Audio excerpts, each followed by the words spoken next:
Apalagi banyak. Kalau banyak itu komunikasinya bukan satu proses lagi. Jadi berbagai macam proses komunikasi. Ya nggak?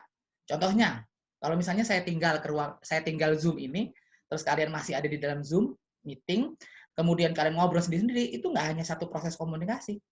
Yumi ngobrol sama Adam, nanti Akbar ngobrol sama Fardi, yang lainnya itu bukan satu proses, tapi berbanyak proses. Tapi kalau satu proses komunikasi, yang efektif adalah ketika hanya terjadi diadik atau dua orang.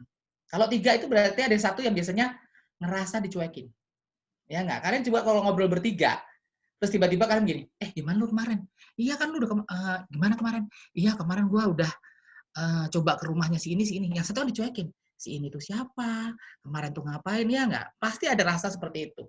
Makanya saya bilang, komunikasi yang efektif, yang paling efektif adalah komunikasi yang terjadi dua orang atau diadik.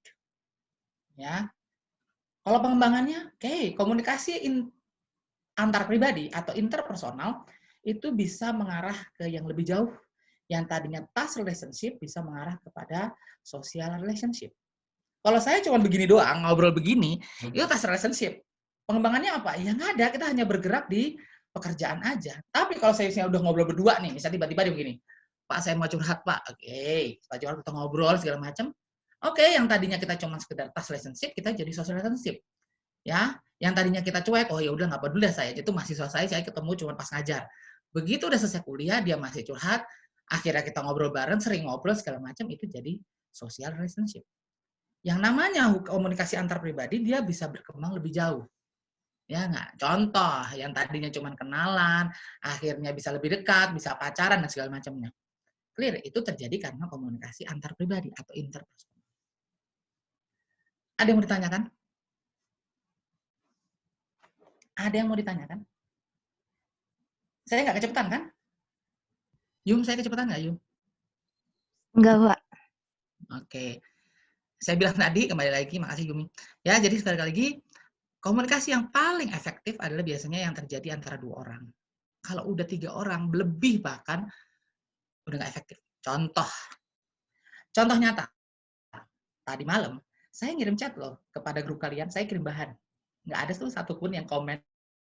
Nggak ada satupun yang bilang makasih. Kenapa? Itu komunikasi menggambarkan komunikasi kelompok. Itu nggak efektif. Karena berharap, udah lantar juga ada yang komen. Udah lantar juga ada yang bilang. Ternyata nggak ada sama sekali. Saya ngirim bahan itu di jam yang sama di 3 kelas yang berbeda. 2 kelas off, no comment. Sama sekali, 1 kelas komen. Makasih ya Pak, makasih ya Pak. Berarti menggambarkan kelas kalian itu dingin terhadap saya. Iya dong. Iya nggak sih? Kelas kalian dingin sama saya berarti. Saya sama-sama kirim ke 3 kelas. Saya ngajar 2, 5, 2, 3, 24, 25. Ini 5, 2 berapa? 5, 2 berapa ini? 525, Pak. 525. Clear 525. Saya cek. Oke, saya tahu berarti ke kelas ini emang kayak gini berarti sudah. Nggak apa-apa. Ya. Ya enggak, itulah yang saya bilang komunikasi kelompok itu kurang efektif karena ntar ada juga yang nanggepin, alah udahlah, nggak ada hubungannya juga cuma dosen doang. Ya enggak. Kalau saya misalnya ngechat langsung misalnya kepada Adam, centang biru, nggak bales, pasti saya marah.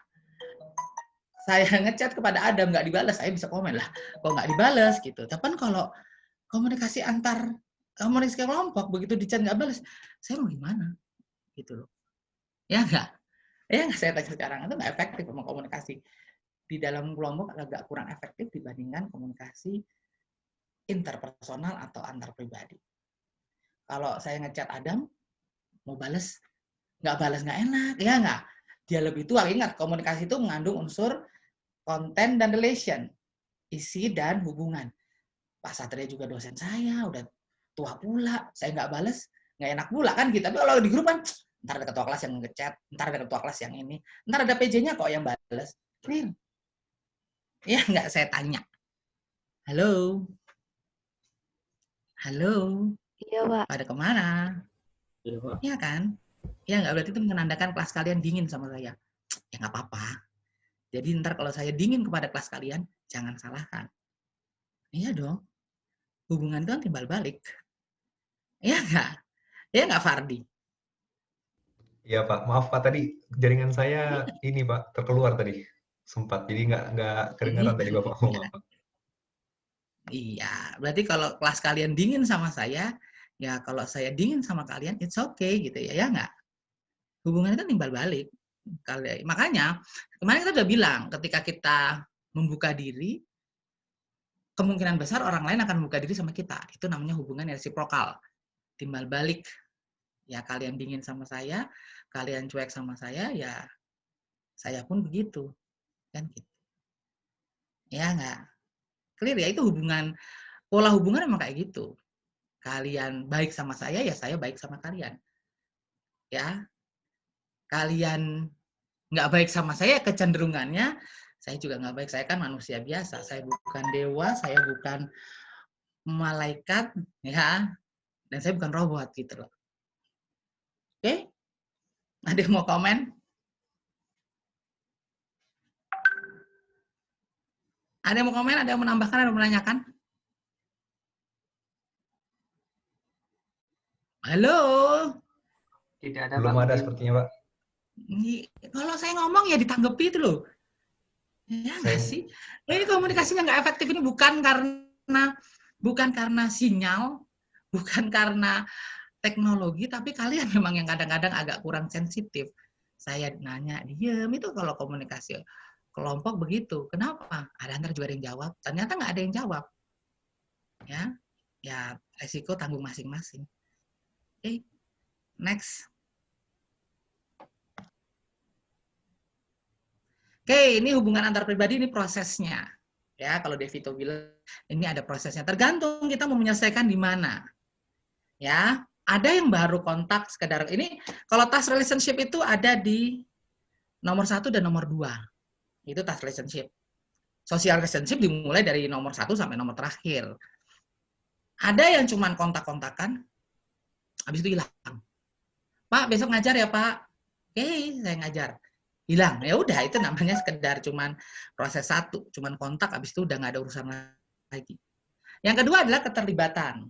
Ya, seseorang yang mencoba untuk masuk dalam hidup orang lain, melibatkan diri, baik disengaja maupun tidak disengaja, baik dipaksakan maupun tidak dipaksakan, baik karena formal atau tugas ataupun hubungan pribadi.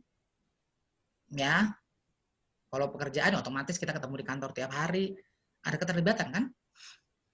Kalau hubungan pribadi yang mulai untuk makan bareng yuk, nah itu namanya melibatkan diri. Ya, karena intensitas, karena terus-menerus, mulai akrab. Ya, mulai akrab, mulai punya perjanjian. Oke, tiap malam minggu kita keluar yuk. Nah, itu namanya perjanjian. Jangan lupa ya, tiap mau bobo, tiap mau tidur, jangan lupa ngechat aku dulu. Clear, itu namanya mulai akrab. Mulai tahu ranah pribadi. Kalau dalam teori Irving Goffman, mulai tahu dapur kita, mulai tahu backstage kita, mulai tahu hal-hal yang sifatnya personal. Keluarganya di mana, mulai tahu hal-hal yang tidak disukai dan disukai.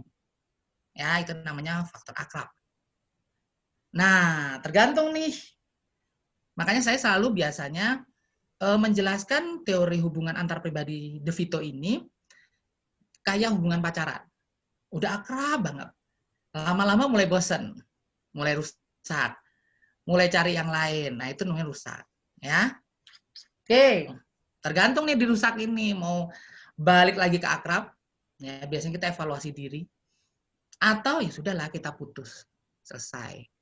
Nah, tergantung kalian mau prosesnya terhadap orang itu kayak gimana. Kalau kita bicara antar pribadi, memang antara dua orang gitu loh. Kalian mau hubungan sama saya, mau sampai yang mana? Kalian mau hubungan sama si A, sampai yang mana? Kalian sehubungan sama si gebetan yang itu, mau sampai mana? Biasanya kalau lagi punya gebetan tuh sampai level akrab. Tapi kalau jadi pacar, berantem dikit, mulai perusakan.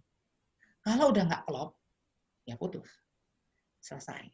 Itu namanya proses hubungan antar pribadi menurut Joseph A. De Vito.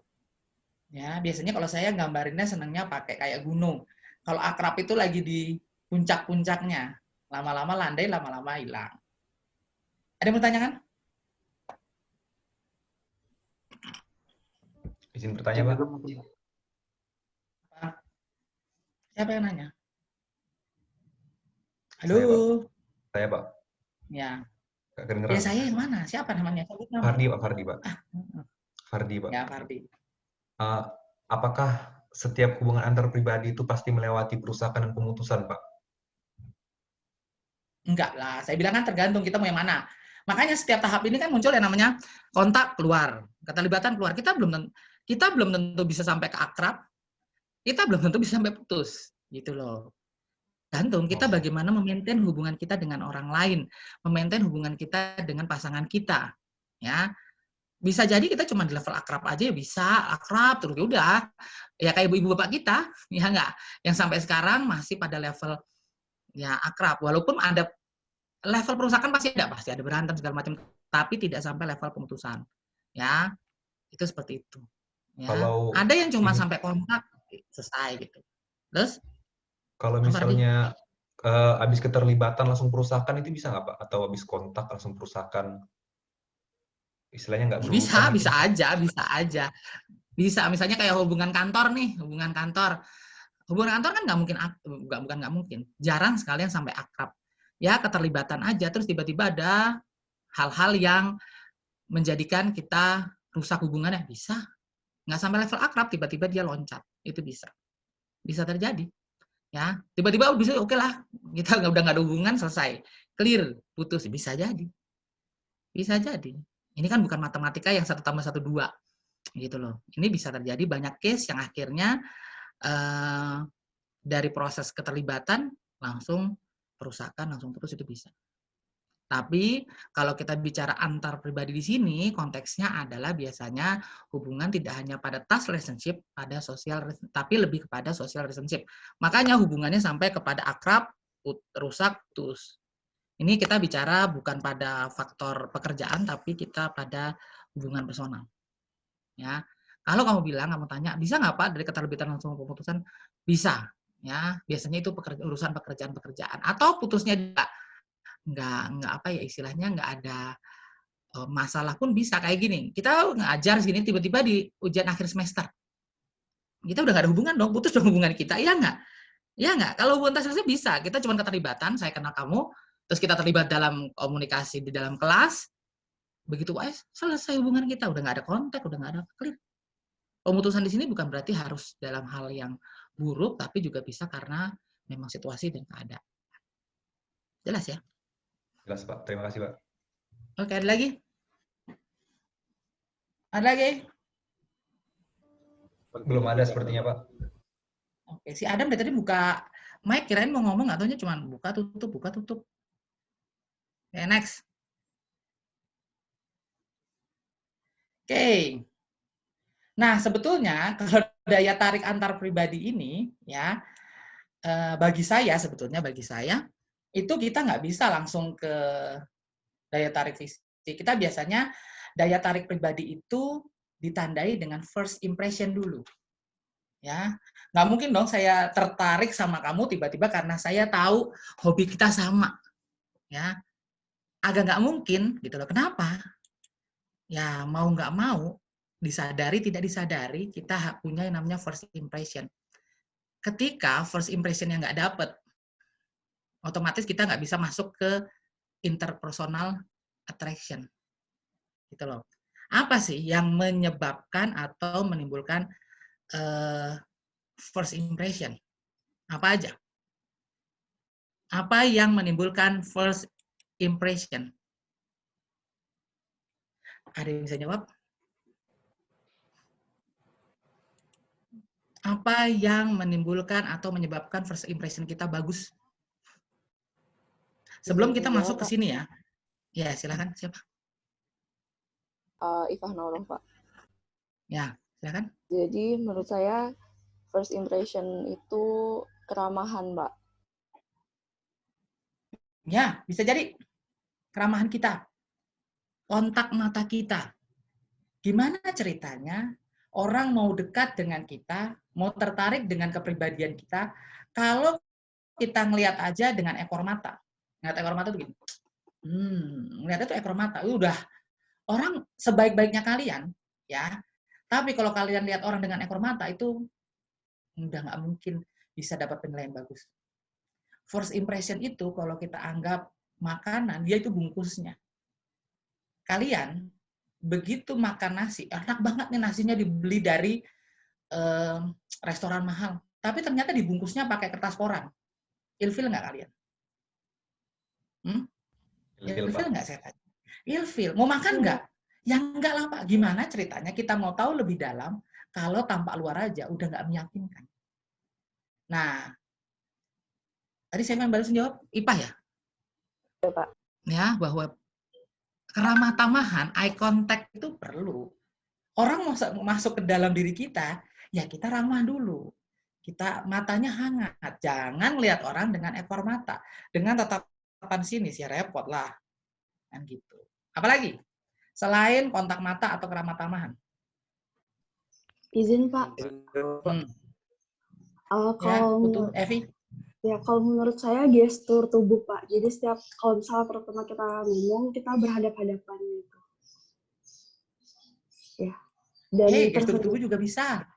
Ya, gestur tubuh. Orang kalau melihat dari awal aja udah begini. Enak nggak dilihatnya? Aduh, sombong banget. Gimana kita mau tertarik sama orang lain? Sombong banget kan gitu. Apalagi? Izin jawab, Pak. Siapa ya? Ayo silakan. Tolong sekretaris saya dicatat ya. Menurut saya ini Pak, gaya bicara kita, Pak. Bisa gaya bicara kita. Orang yang ngomongnya lemah lembut, orang ngomongnya teratur, akan jauh lebih diterima dengan orang yang ngomongnya udah arogan, ngomongnya aja udah sok-sokan. Nah, itu cenderung seperti itu. Ya. Kemudian juga kita bisa lihat jenis kelamin. Kalian yang cowok-cowok pasti cenderung lebih tertarik untuk mendalami ya nggak kepribadian seorang wanita. Ya nggak gitu? Ya nggak saya tanya sekarang. Iya. Begitu juga yang wanita. Kecenderungannya pasti adalah lebih tertarik kepada mendalami kepribadian seorang pria. Ya nggak? Itu udah hukum dasarnya, hukum alamnya gitu loh. Ya nggak? Apalagi? Bisa juga umur. Ya, ketika kita ketemu orang yang seumuran, itu ada kecenderungan kita tertarik untuk lebih dalam. Tertarik untuk mengajak dia ke hubungan yang lebih dekat. Entah teman, entah sahabat, entah apa. Umur. Apalagi? Suku. Ya enggak? Atau warna kulit. Itu kecenderungannya ya. Ya. Jadi ada penelitian bahwa sebetulnya dalam diri manusia itu tidak akan pernah terlepas dari sifat rasisme. Nggak akan pernah bisa. Kita bisanya mengurangi. Tapi pada dasarnya ada penelitian yang mengatakan bahwa manusia itu terlahir udah rasis gitu loh. Kenapa? Ya, sebagian besar, saya nggak bilang semua, sebagian besar. Kenapa? Kecenderungan kita diasuh oleh orang tua, diasuh oleh lingkungan yang memiliki kesamaan ras dengan kita. Ya, kita diasuh oleh orang tua kita yang orang Jawa, orang tua kita yang ini, ya nggak? Otomatis kita termindset bahwa orang Timur, orang kulit sawo matang lebih oke loh daripada mereka yang kulitnya gelap, kan gitu. Ya, kita bisa mengikis. Oke, kita nggak boleh kayak gini, kita nggak boleh kayak gini, nggak boleh kayak gini. Tapi dalam hati kecil kita pasti kejujurannya pasti kita akan lebih dekat, lebih senang, lebih nyaman dengan orang yang memiliki kesamaan dengan kita. Masalahnya di Indonesia hal-hal itu dipupuk terus. Hal itu dipupuk, rasisme ini dipupuk. Nah, nanti kalau gede nikahnya sama orang Jawa juga ya, kan gitu ya nggak? Itu suatu rasisme yang dipupuk tanpa disadari gitu loh. Ya nggak? Jangan nama orang ini deh, karena gini-gini ya nggak. Ras itu terkait dengan kalau keturunan darah kan, ras gitu kan. Ya nggak, bentuk fisik segala macam. Jangan orang ini deh ya nggak. Secara tidak disadari, lingkungan manusia itu membentuk kita sebagai orang yang rasis. Tapi mau nggak mau itu harus kita kurangi. Seiring dengan pertumbuhan manusia itu yang kita kurangi. Itu kita kurangi. Jangan sampai termindset dalam pikiran kita bahwa ras kita lebih baik daripada ras mereka. Suku kita lebih baik daripada suku mereka, nggak boleh. Nah, itu kita kurangi. Ya. Itu nggak bisa dipungkiri, kecenderungannya gitu loh. Kalian pasti jauh lebih akrab dengan teman-teman organda, ya nggak sih? Ya nggak? Jauh lebih akrab dengan teman-teman organda. Ya, kemudian juga, apalagi? Kalau physical appearance ya, ketika kalian ketemu orang Indonesia nih terutama, orang bertato aja, pasti kira begini, aduh penjahat nih, ya nggak? Ya nggak sih? Males deh, ya nggak? Walaupun dalam hatinya baik gitu kan, kita nggak ada yang tahu, tapi maksudnya first impression dia udah bikin kita nggak suka. Ya nggak? Jadi aduh ada orang bertato. Aduh, ya nggak? Itu nggak boleh harusnya. Prejudice dan stereotype harus dihilangkan dalam pikiran kita. Ya, mau nggak mau kita akan tertarik dengan orang dengan penampilan fisik yang oke gitu. Oke menurut siapa? Kita gitu ya. Karena oke menurut kita, saya, Anda, mereka belum tentu sama. Orang dengan pakai tato di luar negeri biasa-biasa aja. Tapi di Indonesia orang pakai tato itu, aduh penjahat nih, ya nggak? Belum apa-apa udah dicap seperti itu. Ya, jadi penampilan fisik mempengaruhi kita, daya tarik kita. Ya, mau nggak mau. Makanya sekarang yang cewek-cewek langganan aja ke dokter kulit, dokter wajah, ya nggak? Pakai skincare itu, skincare ini, ada skincare murah di Instagram dibeli, ya nggak? Kalau yang cowok rajin-rajin ke tempat gym, kenapa? Biar penampilan fisiknya oke. Orang kalau sudah penampilan fisiknya oke, mereka mau mendekat, kecenderungannya seperti itu. Ya, itu yang namanya first impression. Karena apa? Nggak mungkin kalian pengen deket orang lain, dia kepribadiannya baik loh. Kepribadian baik itu diketahui kalau kita sudah ada komunikasi atau sudah ada interaksi dengan dia. Selama belum ada interaksi, kita pasti mau nggak mau melihat penampilan fisik. Ya. Oke.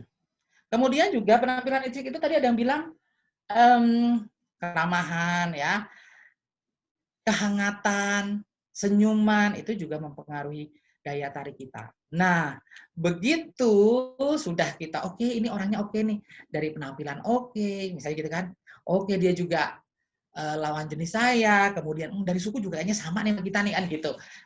Barulah bisa masuk ke dalam ranah yang interpersonal attraction. Ya, baru kita punya kedekatan, barulah ngobrol. Oh, ternyata kita banyak kesamaan loh, kan gitu. Ya enggak? Oh, ternyata hobi kita sama loh. Oh, ternyata ya itu semuanya baru kita masuk ketika kita sudah masuk dalam interpersonal attraction. Tapi pertama kali mau nggak mau pasti kita bicara first impression. Ya. Nah, daya tarik itu dipengaruhi oleh beberapa hal. Yang pertama adalah kalau fisik tadi first impression ya, kepribadian. Ya, nggak mungkin kita bisa menilai kepribadian orang dalam waktu 30 detik. Nggak mungkin. Kalau first impression itu terjadi 30 detik pertama. Ya, kepribadian itu kita tahu kalau kita sudah ngobrol, sudah banyak interaksi, sudah kenal lebih dalam, baru kita tahu kepribadian dia kayak apa. Kemudian juga kedekatan. Ya, kedekatan itu seberapa dekat kita dengan dia. Ya, semakin kita dekat dengan orang, kita semakin tahu orangnya kayak gimana, sifatnya kayak gimana, sehingga kita memiliki daya tarik atau tidak. Ya, pengukuhan. Ya, ada nggak, Bu? Oke lah kita sekarang teman, kita sekarang pacar, kita sekarang sahabat. Nah, itu udah kelihatan. Kita segeng loh. Kalau misalnya pengukuhan itu tidak harus diomongin. Tapi bisa ada diomongin, kalau pacar jelas diomongin. Kita jadi hari ini jadian ya, clear itu diomongin. Tapi kalau sahabat kan, kita hari ini sahabatan ya kan enggak. Kelihatan itu sahabat ketika, oke malam minggu, yang jomblo-jomblo nih, keluar yuk, ayo kita keluar. Nah, itu udah mulai. Itu namanya pengukuhan secara tidak langsung. Ya, bahwa kita sahabat, tapi tidak perlu yang namanya, oke kita jadi sahabat hari ini. Enggak. Itu namanya pengukuhan tidak langsung. Semakin kita dikukuhkan, semakin kita dianggap, ya, itu berarti kita memiliki daya tarik. Ya, kesamaan. Ya, semakin banyak kesamaannya, maka kita memiliki daya tarik yang lebih. Makanya kalau cowok-cowok lagi PDKT itu nyari kesamaan. Kamu suka apa? Martabak ya? Iya, aku juga suka martabak. Yang anterin aku ke Kebun Raya Bogor, yuk ngapain? Aku pengen foto-foto. Iya, aku juga suka kok foto di sana orang bagus. Clear semuanya disama-samain. Ya. Cowok kalau lagi PDKT itu manisnya luar biasa. Ya. Jangan cewek-cewek di sini jangan tertipu ya. Nanti begitu jadian itu bisa berubah 180 derajat. Yang tadinya, ya mau makan apa gitu kan? Iya nih aku makan ini. Oh, aku anterin ya, bukan yang orang masih belum jadian kan masih PDKT. Kamu mau makan apa? Aku lagi lapar nih. Aku kirimin GrabFood ya gitu kan. Tapi kalau dijadian nih, Udah makan belum? Belum. Ya bikinlah sendiri atau ya pesenlah. Apain repot-repot? Ya enggak. Udah nggak ada perhatiannya. Kenapa? Pada waktu PDKT mencari kesamaan, mencari daya tarik. Begitu udah pacaran, ya udah. Ya enggak. Yang aku lapar ya pesenlah GrabFood kan gitu. Ya enggak? Ya Fardi ya? Enggak, Pak. Yang ketawa-tawa Fardi, Reno kan ketawa-tawa tuh pasti udah ngerti itu. Ya enggak? Yang aku mau ke mall, bisa kan tinggal pesen Gojek. Dulu waktu PDKT, mau mana kamu aku antar ya. Ke Bandung pun naik motor di Jabani, ya enggak? Tapi kalau udah jadian, jangankan ke Bandung, minta antar ke mall aja bisa kan, pergi sendiri, aku lagi sibuk nih, main game, ya enggak? Kalau dulu kamu sibuk main game, enggak, aku enggak sibuk kok. Ya begitulah hidup ya. Dan sifat saling melengkapi ya. Ya jadi kalau misalnya yang satunya orangnya ngomong mulu, yang satunya pasti harus mendengarkan. Yang satu hobinya jalan mulu kemana-mana, yang satu ngeremnya kan gitu, jangan jalan mulu kan gitu. Itu daya tarik antar pribadi. Ya, orang-orang yang cenderung sukanya ngomong, yang heboh, dia nggak akan dilirik, dia nggak memiliki ketertarikan dengan orang-orang yang heboh juga gitu loh. Dia pasti lebih senang dengan orang-orang yang mau dengar, orang-orang yang oke manut-manut aja. Orang yang cenderung arogan, dia nggak suka, tidak tertarik dengan orang yang arogan juga. Dia tertarik dengan orang-orang yang bisa disuruh-suruh kan gitu. Oke, jelas ada yang mau tanyakan? Izin bertanya, Pak. Ya, silakan Andri. Tadi kan kepribadian itu bisa dilihat dari interaksi ya, Pak. Jadi bagaimana dengan tes psikotes yang bisa mengetahui kepribadian orang hanya lewat dari tulisan dan gambar? Apakah tulisan dan gambar itu bisa mencerminkan kepribadian orang, Pak? Iya, bisa. Kalau tulisan namanya grafologi. Kalau gambar itu kalau kalian dalam psikotes itu ada. Jadi kalau waktu saya belajar grafologi itu, orang-orang dengan kepribadian tertentu akan kelihatan dari tulisannya.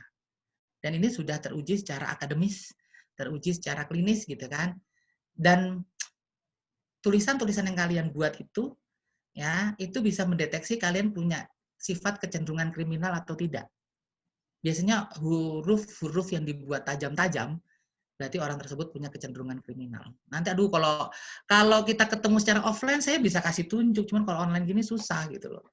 Orang yang kecenderungan di tulisannya itu titik-titiknya banyak, ya apa-apa dititikin, nah itu juga ada kecenderungan kriminal. Itu bisa dan bahkan itu jauh lebih valid daripada tes kepribadian yang pakai kemarin kalian tulis-tulis pakai formulir, itu jauh lebih valid. Kenapa? Satu, ya waktu saya tes grafologi itu saya suruh nulis 2 lembar folio. Ya, 2 lembar folio. Setengah lembar folio itu tulisannya saya bagus-bagusin. Ya, saya bagus-bagusin. Tapi yang berikutnya, saya udah mulai kembali ke tulisan asli saya. Clear. Kita nggak akan pernah bisa bohong dalam membuat tulisan. Mengganti tulisan itu nggak semudah itu.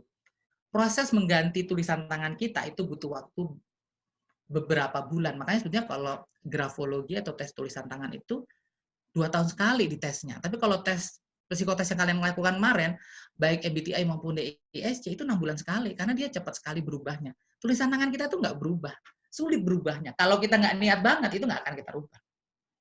Ya, ada yang kecenderungannya naik ke atas, ada yang ke bawah, ada yang tulisannya kecil-kecil. Nah, itu bisa menggambarkan kepribadian kita kayak gimana. Begitu juga gambar. Ya. Makanya kalau dalam tes psikotes, itu pasti ada suruh gambar. Kenapa? Satu, menggambarkan keyakinan. Semakin dari, kalau kalian bikin gambar pohon, semakin banyak guratan yang berkali-kali, berarti kalian orangnya nggak yakin, kan gitu. Kemudian juga dilihat kreativitas apa kalian, itu bisa menggambarkan semuanya. Ya, jelas Andri ya? Bisa itu semua.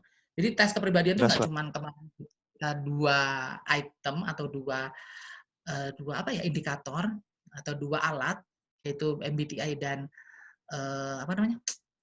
MBTI dan DISC, tapi juga banyak. Ada yang pakai tes sidik jari, ada yang tes segala macam, itu banyak. Ya, salah satunya kalau tanyakan Andri pakai gambar, ya. Kemudian juga ada yang pakai tulisan tangan. Kalau tulisan tangan namanya grafologi. Oke, ada lagi? Izin bertanya, Pak. Ya, silakan. Ayo. Yaudah, siapa aja? Siapa nih? Ayo kamu. Yaudah, saya dulu, Pak. Terkait yang first impression tadi, Pak.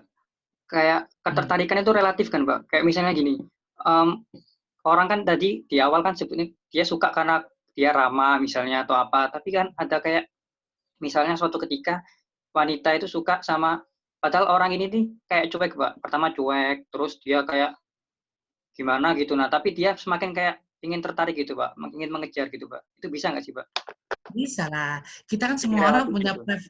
punya kesenangan beda-beda. Ya nggak, saya tanya sekarang.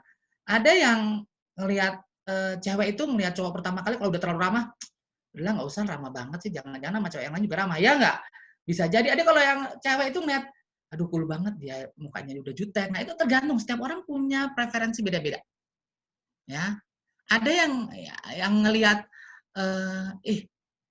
dia kulitnya sawo matang, oh saya suka nih. Itu bisa jadi. Itu bisa jadi. Semua orang punya preferensi masing-masing. Nggak bisa dipatok. Nggak ada. Ya, itu kalau saya bilang dari dia ramah, itu kan kebanyakan orang kayak gitu. Cuman nggak semua orang bisa makan. Manusia itu diciptakan unik. Semua punya pemikiran sendiri, pemikirannya pun beda-beda.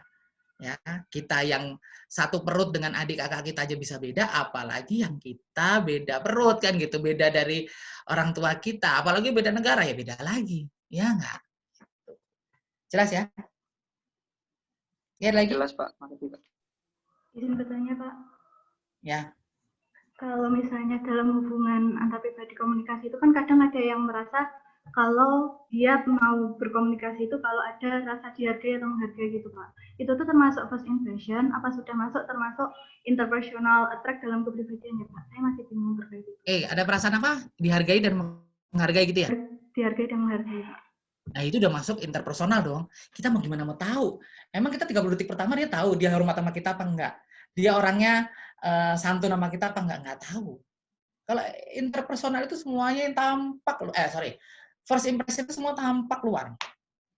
Ya, kalau kamu bilang, Pak, ada orang yang berkomunikasi dengan menghargai atau ya kita ngobrol dulu baru kelihatan kan. Ternyata dia nggak menghargai kita. Kenapa? Ngomong mulu dia. Saya lagi curhat malah dia yang ngomong, ya nggak? Itu udah masuk ke dalam interpersonal attraction. Gitu, ya.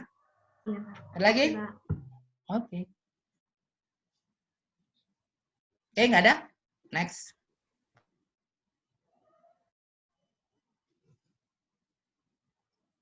Next.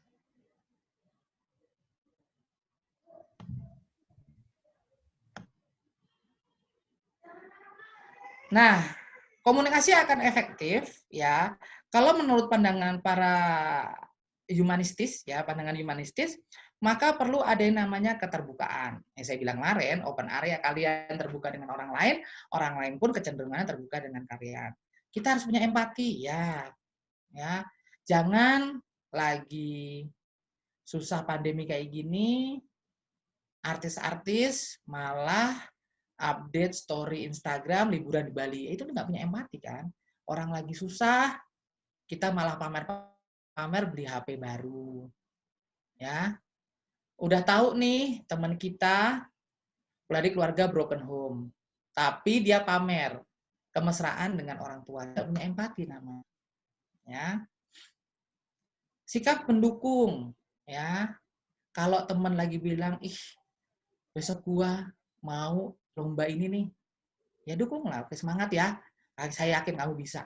Malah jangan cuma gini, aduh besok gua lomba ini nih, oh lomba ya udah deh, ya clear. Kalian harus bisa mendukung orang lain kalau itu dalam hal kemajuan untuk dirinya, ya dukung dia, ya sikap positif, ya jangan bentar-bentar marah-marah, bentar-bentar ngambek, tunjukkan kita punya hal yang positif gitu loh.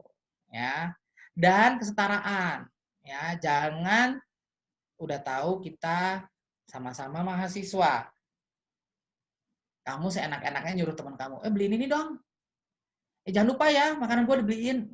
Hello, kalian siapa gitu loh, ya kalau mau minta tolong pun minta tolong dengan cara yang baik, tolong dong titip gitu, ya gue lagi repot banget, tolong dong titip sarapan bawa ke kelas ya, itu namanya kita punya kesetaraan, ya.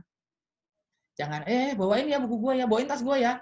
Itu nggak setara. Ya, kecuali kalau kalian pejabat, kalian boleh gitu loh. Bawain tas saya ya, kan gitu. Ya kalau selama mahasiswa ya jangan. Ya, jadi yang pertama adalah dari sisi humanistis. Ya, itu adalah bagaimana cara meningkatkan komunikasi yang efektif.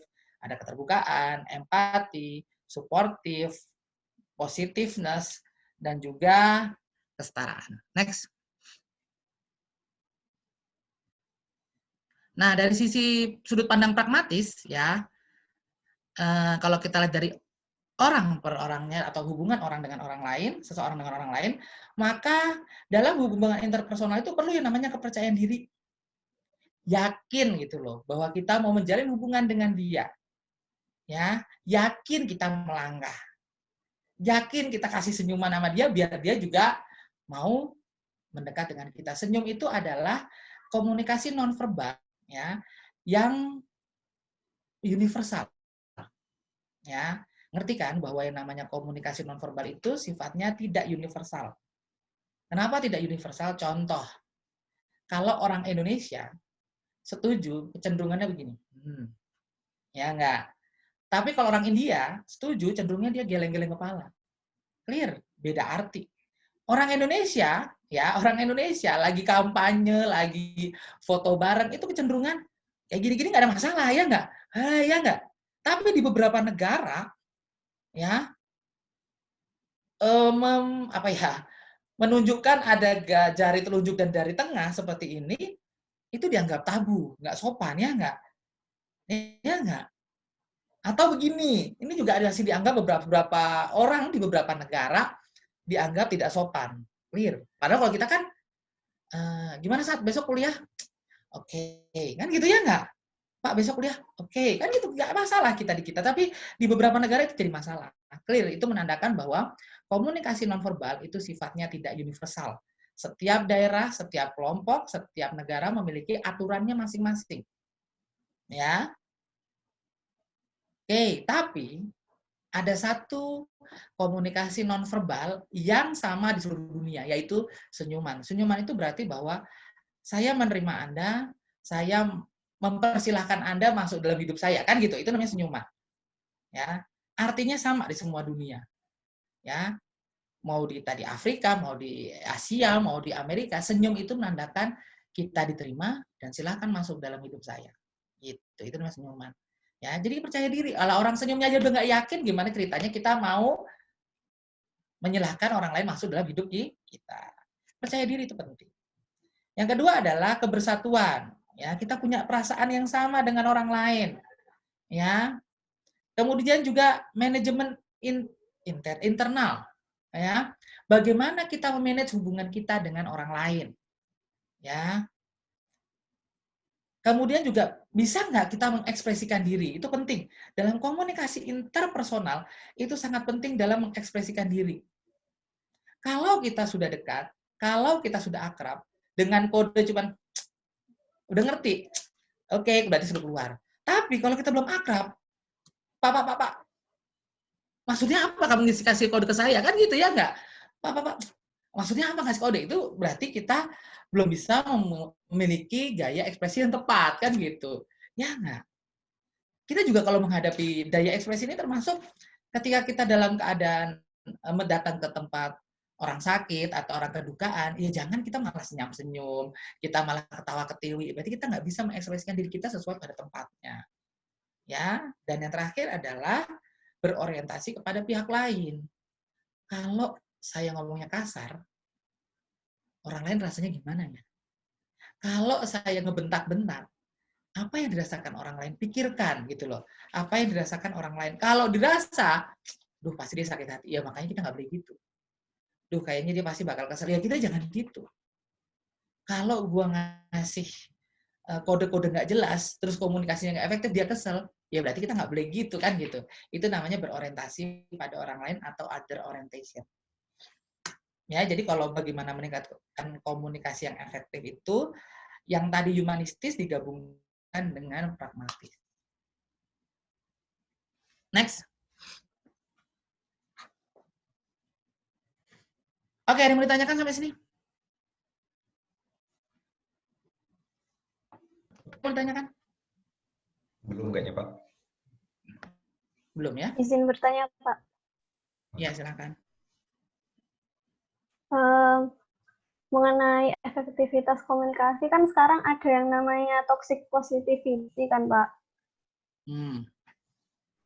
Nah itu bagaimana cara menghindari toxic positivity itu? Karena kan beberapa orang menganggap kalau misal kita memberi semangat malah itu toxic positivity gitu. Terima kasih.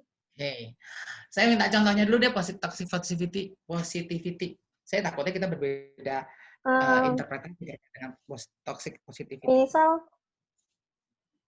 Misal ada yang curhat sama saya, terus dia kesusahan gitu kan, kita kan pengennya mendukung dia kayak misal ya udah semangat, ayo gini-gini. Padahal kita nggak tahu apa yang dirasakan dia kayak gimana gitu. Nah, misal kalau kita bilang semangat kan dia masih kayak semangat tuh nggak ada gunanya, udah kenapa kamu ngasih semangat gitu.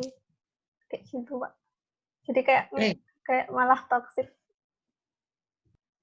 Tergantung ya, kalau dalam kondisi kayak gitu untuk ada orang yang curhat atau orang ada yang lagi mengungkapkan perasaannya sama kita lihat orangnya.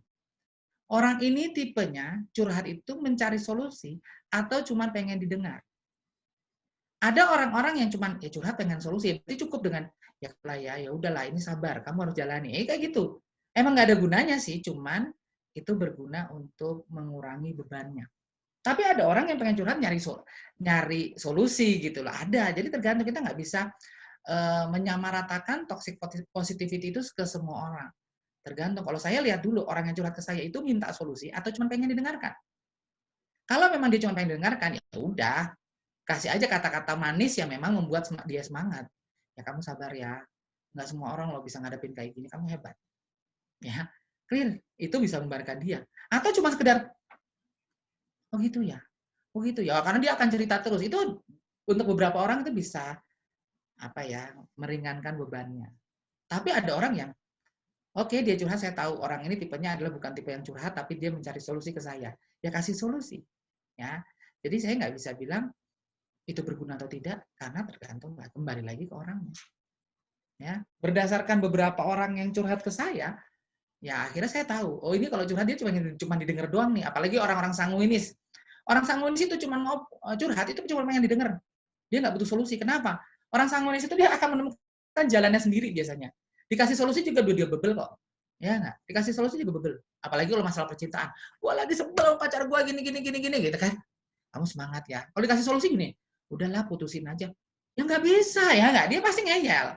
Orang sanguinis itu memang yang ngeyel. Apalagi masalah percintaan. Kenapa saya bilang orang sanguinis ngeyel masalah percintaan? Karena orang sanguinis itu selalu pakai perasaan. Dia nggak pakai logika. Walaupun hubungan udah toksik, hubungannya udah nggak beres, kalau masih sayang ya masih dia jalani kan gitu. Ya nggak? Jadi dia cuma butuh untuk didengar aja curhatnya. Nggak usah dikasih solusi. Karena kalau orang-orang sanguinis itu dikasih solusi, nggak akan dijalani juga. Gitu. Tetap aja dia kekeh pada pendiriannya. Enggak, gue tetap sayang kan gitu. Ya nggak? Ya, jadi saya nggak bisa kasih penjelasan apakah itu boleh atau tidak, ya tergantung orangnya lagi. Memang itu tidak ada gunanya menurut kalian yang orangnya tipenya adalah pakai logika gitu. Tapi untuk orang-orang yang pakai perasaan itu sangat berguna. Clear? Jelas, Nafira? Baik Pak, terima kasih ya Pak. Jelas Pak. Oke, ada lagi? Terima kasih Pak. Pak izin bertanya. Ya silakan. Kayak kalau misalkan hubungan antar dua orang tuh kan kadang kayak nggak sih, banyak orang bilang kayak kita tuh harus bisa ngerti satu sama lain. Terus tapi kadang ada nih di antara dua hubungan kita tuh bisa misalnya kayak orang pacaran beda pandangan gitu Pak. Nah sampai batas apa kita harus bisa ngertiin orang lain? Oke, sampai sebatas bagi saya ya. Ini kan nggak ada teorinya. Ini pertanyaan yang sangat praktikal gitu loh. Jadi kita nggak ada teorinya. Sampai sebatas mana? Ya sampai sebatas itu tidak mengganggu hubungan. Kalau cuma beda pandangan, oke ini ada pandangan biasalah. Saya sama pacar saya juga gitu. Ini ada pandangan politik yang satu beda, yang satu dukung warna biru, yang satu dukung warna merah kan gitu kan. Saya dukung yang ini, dia dukung yang sana. Sepanjang itu nggak ganggu juga bagi hidup saya, oh ya sudah. Debat, pandangan selesai, clear. Tapi kalau itu sudah menyangkut hidup kita, yang satu sukanya kalau malam minggu itu di rumah, yang satu sukanya kalau malam minggu itu jalan-jalan, ya itu perlu dibicarakan kembali. Selama tidak mengganggu hidup kita, terima aja. Tapi kalau sudah mulai mengganggu hubungan kita, itu yang perlu diselesaikan. Selesaikan ini bukan berarti putus, tapi bicarakan baik-baik. Kalian kalau istilahnya pacaran, kalian tahu nih, kapan selahnya dia itu bisa mengokekan semua permintaan kita, kapan waktunya dia itu lagi nggak bisa diokekan. Gitu. Jadi kita tahu, cari dulu selahnya. Makanya kalau Fardi kayaknya udah pengalaman gitu kan. Misalnya pacar kita sukanya apa ya? Misalnya apa? Misalnya kalau pacar saya sukanya nonton. Ya, kamu kan udah ahlinya kan. Sukanya nonton gitu kan. Saya lagi ada proposal sesuatu nih, pengen minta sesuatu gitu kan. Minta izin, misalnya aku boleh nggak pergi bareng teman-teman gitu kan. Ajak nonton dulu lah gitu kan. Dia saya nggak suka. Biasanya pacar itu adalah musuh besarnya adalah sahabat dari pacarnya. Ya nggak? Pacar itu adalah musuh besar dari gimana ya? Gimana ngejelasin? Mungkin Fardi bisa ngejelasin. Kayaknya pacar kita itu musuhan sama sahabat kita gitu. Karena mereka selalu mencari posisinya masing-masing. Ya nggak? Kalau kita lagi pergi sama sahabat, pacar kita rewel. Ya. Kita lagi sama pacar, sahabat pasti lagi nih. Mentang-mentang sekarang punya pacar, lupa sama kita. Ya nggak? Itu mereka dua sisi yang berbeda. Nah, kalau misalnya kita lagi mau pergi, saya lagi mau pergi sama teman-teman saya selalu pakai cari dulu nih kapan dia moodnya lagi oke gitu kan. Oh dia lagi suka nonton, ajak nonton aja dulu. Begitu udah dia happy, aku besok pergi ya. Kemungkinan besar pasti jawabannya, iya nggak apa-apa, udah sana ya nggak gitu. Jadi ya kita harus tahu dulu selahnya. Ya jadi berbeda pandangan nggak masalah. Yang penting kita tahu selahnya di mana. Kalau saya gitu, ya berbeda pandangan nggak ada masalah gitu loh. Dan kita nggak usah repot-repot kalau kita pacaran ya, nggak usah repot-repot untuk menyatukan antara pacar dan teman kita. Itu agak susah memang. Itu PR besar. Ya sudah, cari aja selahnya. Pintar-pintar kita aja nyari selahnya. Ya, jadi kalau si Elvira nanya tadi, seberapa jauh? Setelah panjang mengganggu hubungan kita, it's okay. Tapi kalau sudah mulai mengganggu, perlu dibicarakan. Ya, yang satu hobinya maunya nelpon terus, yang satu gue nggak suka ditelepon, ya dibicarakan. Oke, cari titik tengah. Lu nggak suka ditelepon, gue senang yang ngomong terus, cari titik tengah. Oke, kita seminggu 2 kali aja ya titik call-nya. Oke, seminggu kita 2 kali aja ya ngobrolnya via teleponan gitu aja. Ya, win-win solution aja. Oke, jelas? Jelas Pak, makasih Pak. Oke, ada lagi? Ada lagi? Nggak ada? Belum kayaknya, Pak. Oke, kita lanjut ya. Efektivitas komunikasi terkait dengan pergaulan sosial dan kesetaraan. Teori ini mengatakan bahwa kita mengembangkan hubungan bila manfaatnya lebih besar daripada biaya yang harus dikeluarkan. Clear. Tapi saya agak nggak suka sih dengan teori ini gitu loh. Itu seolah-olah kita kayak menggambarkan orang-orang oportunis gitu loh. Saya berhubungan dengan kalian kalau ada manfaatnya aja. Padahal manfaat itu belum tentu didapat secara langsung. Bisa jadi sekarang sih emang nggak ada hubungan, nggak ada manfaatnya, tapi someday 10-20 tahun mendatang kita bisa mengambil manfaatnya. Makanya kadang-kadang banyak orang, kalau saya ya, itu prinsip saya, setiap manusia punya prinsip yang berbeda. Kalau saya prinsipnya gini, ya nggak apa-apa lah. Kadang-kadang orang bilang, ih ngapain sih lu temenan sama dia? Karena dia juga nggak jelas gitu kan. Manfaat apa yang lu dapat dari dia? Mungkin sekarang belum ada manfaatnya, tapi someday ya saat kita butuh pertolongan mungkin dia yang bisa nolong kita. Gitu loh. Tapi memang mau nggak mau sih ya, umumnya manusia itu pasti berpikiran ketika mau kita hubungan, ada nggak manfaat yang kita dapatkan? Ya, jadi sebetulnya pada dasarnya manusia itu nggak ada yang ikhlas dalam berhubungan. Ya nggak? Saya ikhlas opa pacaran sama dia, nggak mungkin gitu loh. Pasti ada yang manfaat yang didapatkan, entah itu kebutuhan psikologis, teman ngobrol, ya nggak? Bisa dipamerin ke teman, ke orang, mengubah status. Jadi intinya manusia itu pada dasarnya pasti mengharapkan sesuatu ketika berhubungan. Kecuali orang tua kita lah ya. Kecuali orang tua kita itu beda cerita. Orang tua dengan anak itu beda cerita. Tapi dengan orang lain itu kecenderungannya kita dalam berhubungan melihat ada nggak manfaat yang didapatkan. Tidak hanya materi, tapi juga psikologi. Kemudian juga kita dapat dukungan. Paling tidak kita ada teman curhat dan lain sebagainya. Ya. Jelas? Oke, next. Oke, ini yang berikutnya adalah dalam berhubungan mau nggak mau kita memiliki yang namanya persepsi. Setiap manusia itu membentuk persepsinya masing-masing terhadap sebuah objek. Ya, nah kalau kita lihat teorinya, Persepsi adalah proses dengan mana kita menjadi sadar akan banyaknya stimulus yang mempengaruhi indera kita. Clear. Teori ini pasti kalian bingung. Ya enggak? Bingung, ya apa sih persepsi? Ini bahasa teori banget gitu loh. Bahasa buku banget. Kalau saya sih, teori itu adalah penilaian kita terhadap sesuatu. Gitu aja. Ya enggak? Ya enggak? Setiap manusia mempersepsikan satu objek. Ya, satu objek itu bisa dipersepsikan macam-macam oleh banyak orang. Ya, satu objek. Ketika saya bicara di sini, di benak otak kalian itu pasti mempersepsikan saya masing-masing kok. Ada yang bilang Pak Satria rewel, ada yang bilang Pak Satria rempong banget, ada yang bilang Pak Satria sok-sokan minta diperhatiin dan segala macamnya. Tergantung. Persepsi kita itu tergantung banyak hal yang mempengaruhi persepsi kita. Ya, ada tentang pengalaman. Ada yang pernah saya ajar, enggak kok Pak Satria baik karena pernah punya pengalaman saya baik kan gitu. Ada yang bilang, enggak Pak Satria jahat banget. Saya pernah lihat teman saya rambutnya dicukur di BC dengan paksa. Clear. Bisa jadi seperti itu. Ya enggak? Nah, nanti kita bahas tentang persepsi dan contoh-contohnya. Kita lihat dulu prosesnya.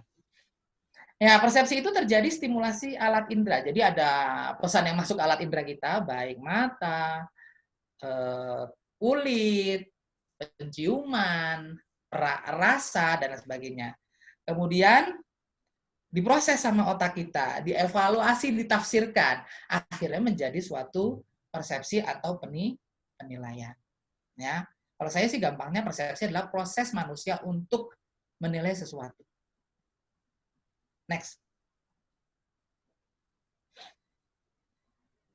Oke, ini beberapa faktor yang menentukan persepsi. Yang pertama adalah stereotip. Ya, apa itu stereotip? Rangga. Apa itu stereotip? Iya, Pak. Apa itu stereotip? Stereotip itu kayak misalnya, apa ya kalau penjelasannya ya? Kayak persepsi kita berdasar bukan penilaian kita berdasarkan persepsi, Pak. Mungkin seperti itu, Pak. Kayak misalnya saya kan orang Jawa misalnya nih, Pak. Karena kebiasaan halus, jadi saya nggak suka kayak mungkin lihat orang-orang kayak Batak itu mungkin terkesan kasar gitu, Pak. Kayak gitu, Pak. Ya, nggak cuma orang Jawa aja bilang orang Batak kasar. Banyak orang yang bilang orang Batak itu kasar. Itu namanya stereotip. Stereotip adalah penilaian terhadap suatu kelompok atau komunitas ya berdasarkan pengalaman. Berdasarkan pengalaman baik diri kita maupun orang lain yang digeneralisir. Mungkin ada pertama kali kita ketemu orang Batak ngomongnya udah keras. Ya enggak? Terus kita ada teman kita ketemu orang Batak di terminal, garang kali. Ketemu lagi di mana? Kayaknya galak. Nah, itu jadi satu. Digeneralisir akhirnya orang Batak itu kasar. Padahal banyak sekali orang Batak yang sifatnya atau tingkah lakunya jauh lebih halus daripada orang Jawa. Itu banyak. Tapi kita sudah menstereotipkan bahwa orang Batak itu adalah kasar. Karena pengalaman-pengalaman beberapa orang digeneralisir, akhirnya kita nganggapnya semua orang Batak itu kasar. Setiap suku punya stereotipnya masing-masing. Orang Jawa, lelet, ya enggak? Orang Minang, pelit. Orang Sunda, matre, pasti ada. Ya enggak? Setiap kelompok atau setiap komunitas punya stereotip masing-masing. Dan ini yang harus dihilangkan.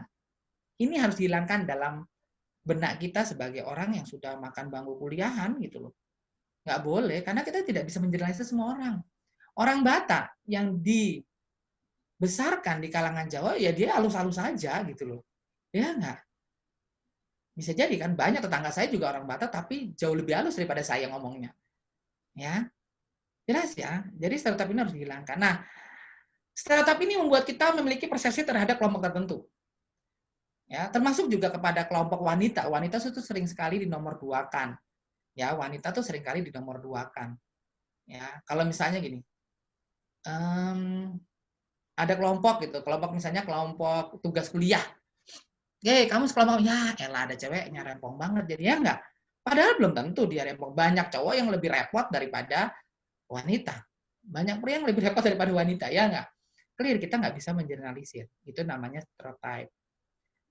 Selain stereotype, ada yang namanya prejudice. Apa itu prejudice? Apa itu prejudice? Izin menjawab, Pak. Ingat saya prejudice itu kayak kita sudah melihat seseorang tapi tanpa pengalaman pribadi. Jadi langsung, oh si A itu jelek, oh si B itu jelek tanpa ada pengalaman pribadi, Pak. Gitu, Pak. Iya, benar. Itu lebih serem lagi daripada stereotype. Pokoknya saya udah nggak suka sama Nafira. Pokoknya saya nggak suka ada Melisa. Alasannya apa? Ya nggak tahu. Pokoknya saya nggak suka aja. Nah, itu yang banyak terjadi di kelompok-kelompok kulit hitam di Amerika. Ya pokoknya saya nggak suka. Itu aja udah. Ya, pokoknya saya nggak suka. Udah itu terjadinya. Nah, itu nggak boleh. Kenapa? Persepsi kita jadi berubah terhadap orang lain. Begitu kita ketemu orang kulit gelap, kita langsung bilang, nggak deh, saya kalau mau ngomongnya jangan deh. Nah, itu karena itu terjadi namanya stereotype dan prejudice. Ya, aduh, urusan duit, dia kan orang Padang, pasti pelit. Nah, ya nggak? Itu persepsi kita udah berubah terhadap orang lain. Itu nggak boleh dalam otak kita. Itu yang mempengaruhi persepsi. Ya. Kemudian teori kepribadian implisit, maksudnya apa? Maksudnya apa? Nufus. Ya, Pak. Ya, apa Nufus maksudnya? Jadi misalkan seorang itu punya kepribadian kayak yang INFJ atau ENTP kayak gitu-gitu. Jadi kita ada persepsi orang ini kayak sesuai kepribadian itu, Pak. Sesuai yang dijelaskan oleh kepribadian itu. Ya. Jadi kadang-kadang sebenarnya sih agak kurang tepat ya, Nufus, saya perbaiki sedikit. Ketika kita ada orang-orang dengan kepribadian tertentu kayak orang sanguinis, itu cenderung langsung mempersepsikan sesuatu tanpa dia mencari data dan fakta. Orang sanguinis, orang koleris itu cenderung untuk menentukan sesuatu hanya berdasarkan apa yang dia miliki. Ya, tanpa dia harus mencari data dan fakta, sehingga kadang-kadang salah dalam menentukan sikap perilaku. Ya, jadi ada orang-orang yang gampang banget judge orang lain gitu loh. Ya, itu dipengaruhi kepribadian yang ada dalam diri kita. Kemudian juga ramalan yang terpenuhi dengan sendirinya. Maksudnya apa ini? Ada yang bisa menjelaskan?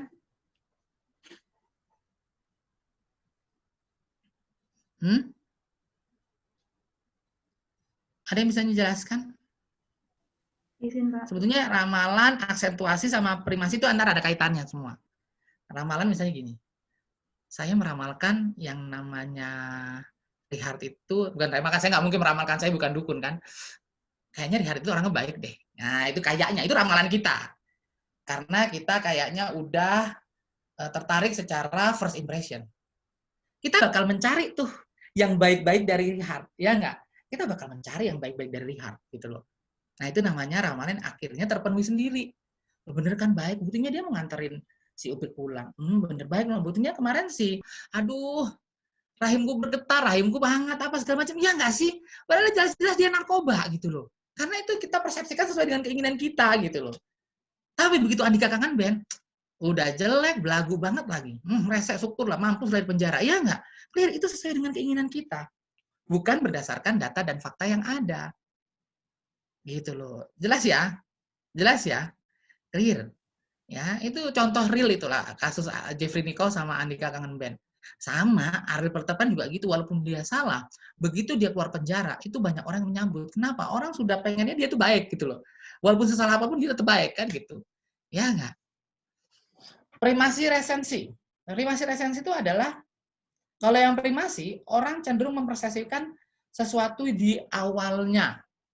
Ya, di awalnya. Dia cenderung untuk mempersepsikan sesuatu di awalnya. Kalau di awalnya sesuatu itu udah nggak baik, ke belakangnya dia biasanya juga menganggapnya baik. Kalau kesan pertama sudah baik, dia ke belakangnya pasti kecenderungannya kita untuk mencari yang baik dari dia. Sedangkan kalau resensi adalah kita menilai sesuatu atau sebuah objek itu dari yang paling akhir keluar. Ya, misalnya gini, saya ngajarnya nggak beres di sini. Saya ngajarnya datangnya telat, kemudian juga saya ngajarnya ele-elean, materi saya juga nggak memahami, nggak menguasai. Tapi di terakhir, oke teman-teman, besok saya ajak kalian makan di Pizza Hut bareng-bareng, habis itu kita nonton bersama ya. Clear. Persepsi saya yang depan, yang Pak Satria itu nggak beres, segala macam, clear. Begitu di akhir saya ngajak makan dan nonton, hilang semua persepsi yang pertama. yang dipakai yang terakhir. Ya, tergantung tembakannya, bomnya ada di depan atau di belakang. Itu namanya primasi dan resensi. Kalau primasi di depan, ya, kecenderungannya kita udah ngeliat orang itu kayak gimana, oh orang itu kayaknya serem banget, kecenderungannya kita ya ke belakangnya jadi serem, atau yang resensi di belakang. Emang nggak beres di depan, cuma begitu ada bomnya di belakang membuat dia bagus, clear, dia jadi bagus. Panas setahun akan kalah dengan hujan 1 hari. Itu. Jelas ya? Kemudian konsistensi. Persepsi semakin kuat ketika kita menemukan hal yang kita nilai itu sering banget gitu loh. Ya, sering banget. Contoh. Cewek-cewek nih. Ya, cewek-cewek. Cowoknya pasti kalau orang cowok di depan cewek itu pasti manis, jadi anak manis. Ya enggak, walaupun di belakang jadi orang yang tidak manis atau orang yang berbeda 180 derajat. Tapi karena dia sering diperlakukan dengan baik, ya si ceweknya pasti mikir, anak ini pasti baik. Ya, makanya ada suatu penelitian sosiologi yang mengatakan bahwa suatu informasi yang diterima 22 kali, walaupun salah, akhirnya dianggap benar. Karena seringnya kita terima, konsisten kita terima. Ya, jadi kalau kalian melihat hoax di internet, kalian terima minimal 22 kali, kalian baca minimal 22 kali, itu bisa menggoyahkan keyakinan kalian yang akhirnya, oh ini benar ya. Ya, jadi ada penelitian sosiologi 22 kali informasi diterima, akhirnya menjadi suatu pembenaran. Bukan suatu kebenaran, tapi pembenaran. Nah, selain itu, ya selain yang saya jelaskan tadi, persepsi juga dipengaruhi oleh beberapa hal. Misalnya, budaya, bisa. Ya, ketika di sini ada budaya, misalnya kita ambil, oke, ketika orang Jawa ngelihat mata orang tua secara langsung itu nggak boleh, ya nggak. Tapi di tanah Batak, it's okay, ya nggak. Clear, beda cerita karena budayanya berbeda, ya. Atau bisa jadi persepsi juga dipengaruhi oleh pengalaman, ya. Ada orang yang tiba-tiba masuk suatu ruangan langsung stres. Kenapa? Ternyata dia pernah punya pengalaman buruk di situ. Ya, misalnya ada masuk ruangan kosong, misalnya kita ambil aja di kampus TAN lah. Ada orang yang masuk gedung C langsung stres. Kenapa? Ternyata dia dulu pernah ada trauma di sana. Tapi bagi orang lain, it's okay masuk gedung C. Kenapa? Nggak ada pengalaman apa-apa. Ya kan? Itu bisa terjadi. Apalagi pengetahuan. Pengetahuan. Itu juga mempengaruhi persepsi. Kayak misalnya gini. Orang Indonesia cenderung mistis gitu kan. Cenderung mistis. Waduh. Ya. Lemari atau pintu nutup sendiri nih. Ada setannya kayaknya. Tapi karena kita punya pengetahuan, enggak, kok tadi ada angin, kemungkinan besar ada angin, ada gaya ini, gitu. Enggak ada setan. Clear. Pandangan kita jadi berbeda. Ingatan juga berpengaruh dalam persepsi. Ya. Suatu benda yang mencolok itu misalnya tadinya ada kumpulan mahasiswa menggunakan baju warna putih, tiba-tiba ada satu mahasiswa pakai baju warna merah. Ya. Satu itu gampang sekali diingat. Dan itu menciptakan persepsi yang berbeda daripada teman lainnya. Makanya saya selalu bilang, kalau kalian ingin diingat, berbedalah dari orang lain. Kenapa? Kalau orang sama, itu nggak akan mudah diingat. Cari sesuatu yang berbeda dari diri kalian, yang menonjolkan kalian. Ya, Tuhan menciptakan manusia secara unik, terus kalian pengen disamakan dengan yang lain, ya berarti kalian melawan kodrat Tuhan. Kalau Tuhan ciptakan kalian secara unik, maka kalian harus bisa berbeda dari orang lain. Ya, saya nggak suka. Kalau saya prinsipnya saya harus berbeda. Kenapa? Biar saya diingat gitu loh. Ya, apalagi saya tipenya yang pengennya memang pengen dilihat orang lain. Jadi saya nggak boleh sama. Kalau saya sama dengan orang lain, saya nggak mudah diingat. Dari dulu prinsip saya harus berbeda. Ketika teman-teman saya zaman dulu ngambil D4, saya cuma mikir, kalau saya ngambil D4 juga, ya saya juga nggak pintar-pintar amat. Apa bedanya sama teman saya? Saya nggak akan kelihatan gitu loh. Saya cuma mikir gitu doang. Oke, saya nggak bisa ngambil D4, saya ngambil di UI. Kenapa? Beda sendiri, kelihatan dong saya. Ya nggak kan gitu. Itu prinsip saya zaman dulu. Beda sendiri ya kelihatan dong. Ya nggak? Ketika orang lain ngambil ekonomi, apa bedanya saya sama dia? Di Kementerian Keuangan seabrek udah ekonomi. Saya harus beda sendiri dan saya harus bisa menjadi diri sendiri, nggak cuma ikutan. Karena banyak orang teman-teman saya bilang, pada daftar 4, daftar karena ikut-ikutan aja. Ngambil ekonomi, ngambil karena ikut-ikutan aja. Ngambil akuntansi, mereka ngambil. Saya enggak, saya komunikasi, harus berbeda dari yang lain. Kenapa? Biar orang punya persepsi terhadap saya dan ingatannya nempel sama saya. Gitu loh. Jelas ya, jadi itu mempengaruhi sekali. Apalagi? Ada budaya, agama, itu juga mempengaruhi kita dalam berpersepsi. Contoh, saya ambil contohnya apa ya? Ini di sini ada kartu. Ada kartu, saya punya kartu. Ya, saya punya kartu. Untuk sebagian orang, begitu saya mengeluarkan kartu ini, ya, begitu saya mengeluarkan kartu ini, langsung bilang, itu nggak boleh, itu dosa segala macam. Tapi ada sebagian orang yang bilang, wah, nggak apa-apa, itu tergantung pengalaman, budaya, agama. Clear. Setiap orang, satu benda ini aja bisa dipersepsikan macam-macam.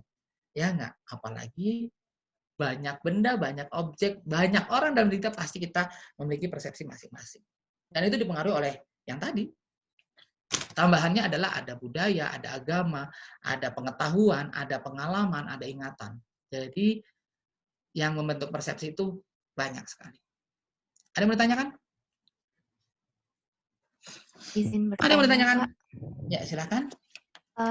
Jadi apakah first impression itu yang membentuk suatu persepsi atau persepsilah yang membentuk suatu first impression kita ke orang baru, Pak?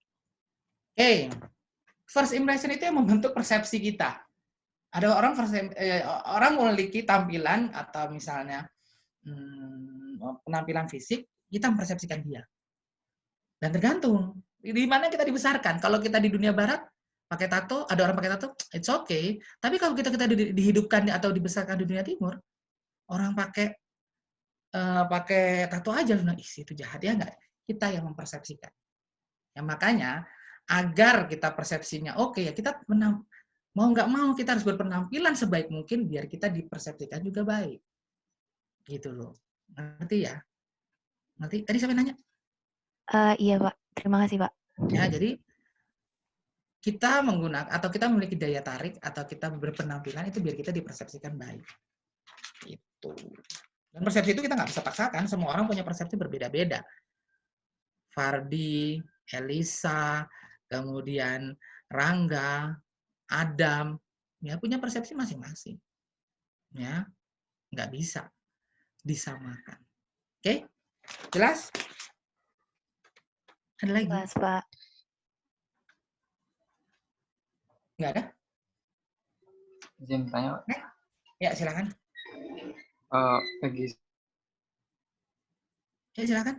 Sebagian orang yang memiliki pemegang kuat, misalnya budaya dari daerahnya atau agamanya, itu kan pasti memiliki satu persepsi tertentu yang misal stereotipnya udah salah gitu, Pak. Nah, bagaimana kita sebagai orang dari luar bisa meyakinkan kalau persepsi mereka itu sebenarnya tidak benar gitu? Kasih contoh aja deh, biar gampang. Kasih contoh, silakan. Misal tadi Pak Satria menunjukkan ada kartu gitu, bagi orang yang berpegang teguh pada agama kan pasti, wah itu nggak boleh gitu. Nah, bagaimana kita bisa meyakinkan kalau ya sebenarnya itu nggak apa-apa? Satu, ada untungnya nggak saya menjelaskan itu kepada kalian? Itu dulu. Kalau nggak ada untungnya, nggak usah jelaskan. Ngapain saya capek-capek buang energi? Toh nggak ada gunanya juga, ya nggak? Ya nggak saya tanya sekarang. Ada untungnya nggak saya menjelaskan ke kalian? Saya tanya dulu sekarang. Kalau nggak ada, ya sudah. Itu oke. Kalian punya persepsi berbeda, saya berbeda, dan sepanjang itu nggak mengganggu hubungan kita, it's okay. Nggak usah kita pengen menyamakan semua pikiran sama dengan kita. Gitu loh, nggak usah.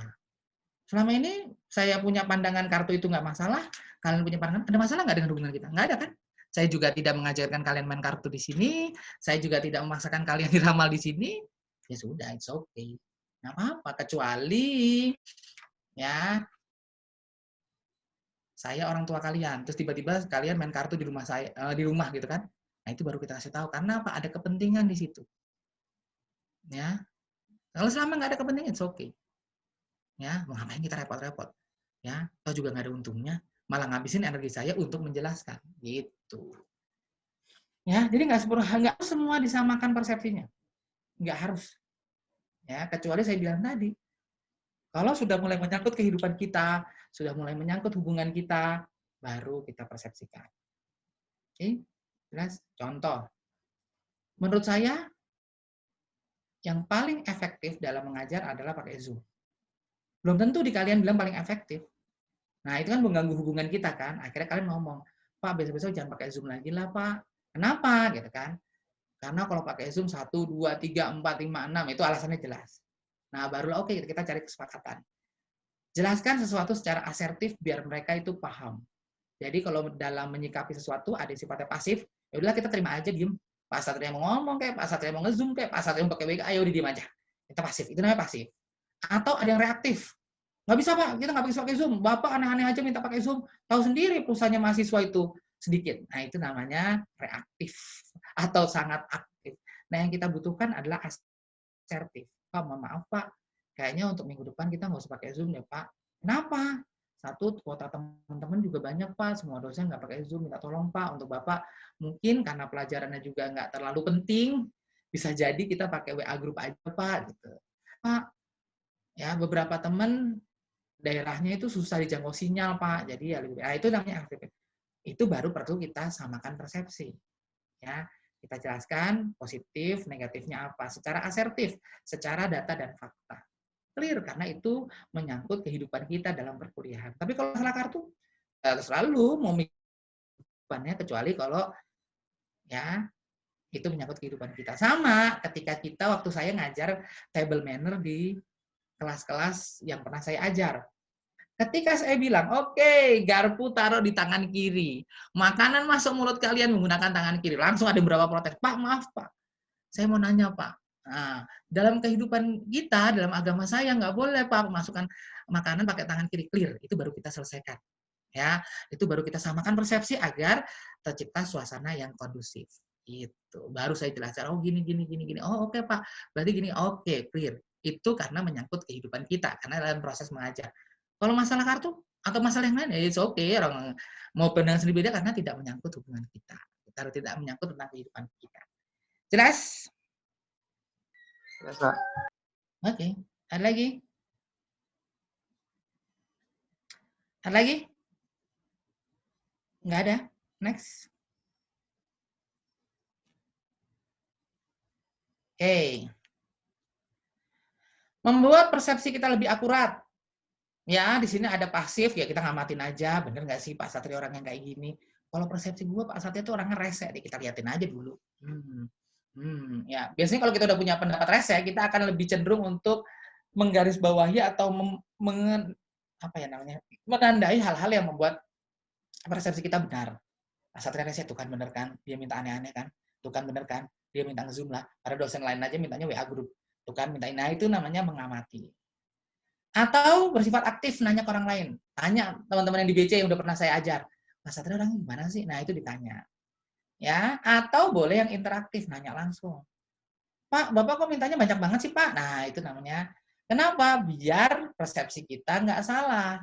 Gitu loh. Biar persepsi kita nggak salah. Kebanyakan orang salah mempersepsikan orang lain itu karena mengambil penilaian secara instan, secara langsung, secara tanpa pikir panjang, sehingga salah. Kenapa bahayanya salah? Akhirnya hubungannya tidak harmonis. Kalau kita sudah mempersepsikan orang lain itu nggak benar, ya hubungannya jadi nggak harmonis. Kenapa? Terjadi yang namanya mental blocking. Ya, kalau kalian punya stereotype terhadap sesuatu, aduh, saya udah nggak bisa belajar. Saya dari dulu tuh udah nggak bisa belajar matematika, misalnya gitu kan. Saya tuh udah nggak suka matematika. Itu terjadi mental blocking. Mau belajar mati-matian sampai kapanpun, kalau ada mental blocking, nggak akan pernah bisa masuk. Karena secara mental kita sudah nolak. Itu terjadi waktu saya zaman kuliah di STAN. Waktu saya pikir, aduh, ketemu akuntansi lagi nih. Aduh, udah nggak bisa lah akuntansi. Bener, 2 semester saya nggak bisa akuntansi. Naik tingkat 2, nggak ketemu akuntansi. Saya nggak ngerti akuntansi itu apa, nggak bisa ngejurnal, nggak bisa bikin ledger. Clear. Kenapa? Karena diri saya dari awal udah nolak. Ya, Kalau kalian dari awal udah nolak sesuatu atau seseorang, sampai kapanpun nggak akan pernah bisa memiliki hubungan yang harmonis. Sampai kapanpun nggak bisa memiliki penilaian yang valid. Ya, itu terjadi mental blocking. Aduh, ketemu orang Jawa, pasti kerjanya lelet. Ya nggak? Belum apa-apa udah ngomong gitu. Akhirnya apa? Si orang Jawa ini ngomong, jadi pantesan. Ya nggak? Clear. Kalau kalian sudah terjadi, dalam mental kalian terjadi mental blocking, hubungan nggak akan pernah harmonis. Makanya dipastikan dulu, benar nggak persepsi kita? Ya, benar nggak persepsi kita agar hubungan kita jadi harmonis? Bisa dengan strategi pasif, aktif, maupun interaktif.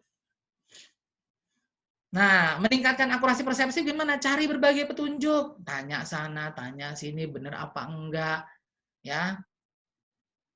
Kalau perlu, tanya senior, tanya teman jurusan lain, tanya semua. Ini biasanya cowok-cowok kalau lagi PDKT nih, pasti nanya-nanya ke semuanya, dia sukanya apa, segala macam, orangnya gimana, biar tidak salah persepsi. Saya nggak ngerti ya namanya rumuskan hipotesis, ya. Kalau maksudnya apa, saya juga nggak ngerti. Hipotesis itu kan buat penelitian, mungkin ada maksud lainnya. Kalau saya sih jujur, saya nggak ngerti, saya bilang nggak ngerti daripada saya ngarang-ngarang cerita. Ya. Kalau saya lihat dari sini sih, intinya adalah ketika kita ingin mengakuratkan persepsi, maka jangan langsung menilai orang lain. Pahami sesuatu lebih dalam, pahami orang tersebut lebih dalam, sehingga kita tidak salah mempersepsikan. Mau nggak mau, manusia itu diberi panca indera, akhirnya kita kadang-kadang hanya menilai berdasarkan pandangan mata. Begitu kita udah nggak suka lihat orangnya, kita langsung bilang, aduh udah males nih. Iya nggak? Kalau udah cipta kata-kata udah males nih, biasanya hubungan kita jadi nggak harmonis. Ya, makanya kalau bagaimana meningkatkan akurasi persepsi, tips saya adalah wait and see. Perhatikan dulu, lihat dulu, dalami dulu. Jangan langsung ngambil penilaian. Ya. Oke, nah kalau yang di sini sih ya ini teorinya lah, baca aja lah ya. Kalau saya sih dalami dulu. Ya. Dan jangan memasukkan penilaian pribadi. Kadang-kadang kita udah masukkan penilaian pribadi duluan. Gue udah gak suka main ini. Udah, itu penilaian pribadi banget gitu loh. Ya, next. Nah, ada yang mau ditanyakan nggak? Ini soalnya udah materi yang agak sedikit berbeda dari yang tadi. Ada yang mau ditanyakan nggak? Pak, izin bertanya. Ya, silakan. Dari yang strategi mengurangi ketidakpastian tadi kan ada pasif, aktif, sama interaktif. Nah, menurut Bapak yang paling efektif itu yang mana ya, Pak? Sebetulnya bukan paling efektif sih, Elisa. Itu di-combine tiga-tiganya. Di-combine tiga-tiganya. Kenapa saya bilang di-combine? Kalau kita cuma mengamati, mata kita kan cuma dua. Ya enggak? Kamu mengamati Pak Satria juga paling mentok-mentok pada waktu kuliah doang kan? 2 SKS kan? Nggak mungkin kamu bisa mengamati secara keseluruhan. Ingat, kita bukan mata Tuhan yang bisa ngawasi semua umatnya secara 24 jam penuh gitu kan. Nggak bisa. Mengamati itu kita punya keterbatasan. Oke, maka kita tanya orang lain. Tanya orang lain, ya kalau orang lain itu emang hubungan sama saya baik, dia pasti jawabnya baik-baik. Tapi kalau dia hubungannya sama saya jelek, dia pasti akan jawabnya yang jelek-jelek. Ya kan? Berarti kan kita harus pilih-pilih orang nih. Ya nggak? Dan kita nggak mungkin langsung percaya sama orang tersebut. Maka yang ketiga, kita bisa nanya secara langsung. Atau nggak usah nggak nanya langsung sih, berinteraksi secara langsung. Oh, ternyata Pak Satria gini. Dari situ baru kita ambil kesimpulan, oh Pak Satria orangnya gini. Kan gitu. Jadi bukan mana yang paling efektif, tapi di-combine. Karena semua punya plus dan minusnya. Ya, oke? Jelas, Elisa? Oh, iya, makasih, Pak. Oke.